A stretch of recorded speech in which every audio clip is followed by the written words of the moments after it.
भूतिया हवेली की कहानी। रघु और उसका परिवार एक छोटे से गांव में रहता था। वे बहुत ही गरीब थे, लेकिन उनका जीवन खुशहाल था। रघु को शहर में एक अच्छा काम मिल गया था, इसलिए उसने सोचा कि वह गांव के पास एक पुरानी हवेली में अपने परिवार के साथ रह सकता है। यह हवेली बहुत सस्ती थी, क्योंकि गांव के लोग इसे भूतिया मानते थे। कई साल पहले उस हवेली में एक जमींदार की हत्या हुई थी और तब से लोग कहते थे कि वहाँ कुछ अजीब चीजें होती हैं। रघु ने इन कहानियों पर ध्यान नहीं दिया और अपने परिवार के साथ वहाँ रहने चला गया। पहले कुछ दिन सब कुछ ठीक था, लेकिन धीरे धीरे अजीब घटनाएं होने लगी। रात को दरवाजे अपने आप खुल जाते, दीवारों से खटखटाने की आवाजें आती और कई बार हवेली के पुराने कमरे से किसी के रोने की आवाज सुनाई देती। एक रात रघु की पत्नी सीमा ने हवेली के पुराने कमरे से किसी औरत के रोने की तेज आवाज सुनी। जब उसने जाकर देखा तो वहाँ कोई नहीं था। वह डर गई और रघु को उठाया। रघु ने पहले उसे समझाया कि यह उसकी कल्पना है, लेकिन जब दोनों ने फिर से वही आवाज सुनी तो उन्हें एहसास हुआ कि कुछ गलत है।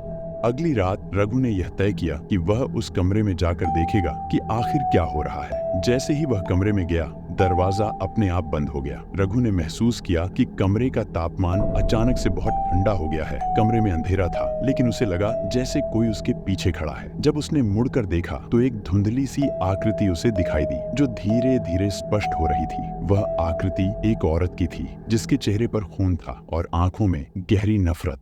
रघु चिल्लाया और दरवाजा खोलने की कोशिश की, लेकिन दरवाजा खुला ही नहीं। वह औरत धीरे धीरे उसकी ओर बढ़ रही थी। तभी रघु ने अपनी पूरी ताकत से दरवाजा धक्का मारा और दरवाजा खुल गया। वह भागते हुए बाहर आया और अपने परिवार को लेकर तुरंत हवेली से बाहर निकल गया। अगले दिन रघु ने गांव के बुजुर्गों से इस घटना के बारे में बताया। तब उन्हें पता चला कि उस औरत की आत्मा अभी भी उस हवेली में भटक रही है, क्योंकि उसकी हत्या बड़े ही बर्बर तरीके से की गई थी। गांव वालों ने रघु को चेतावनी दी थी, लेकिन उसने उन कहानियों पर विश्वास नहीं किया था। उस दिन के बाद रघु और उसका परिवार कभी उस हवेली की ओर नहीं गए। आज भी गांव के लोग कहते हैं कि रात को उस हवेली से रोने और चीखने की आवाजें आती हैं। कोई भी उस हवेली के पास जाने की हिम्मत नहीं करता। जो लोग वहां गए वे कभी वापस नहीं लौटे। ये घटना साबित करती है कि कभी कभी हमारी दुनिया से परे भी कुछ ऐसा होता है जिसे समझना हमारे लिए मुश्किल होता है।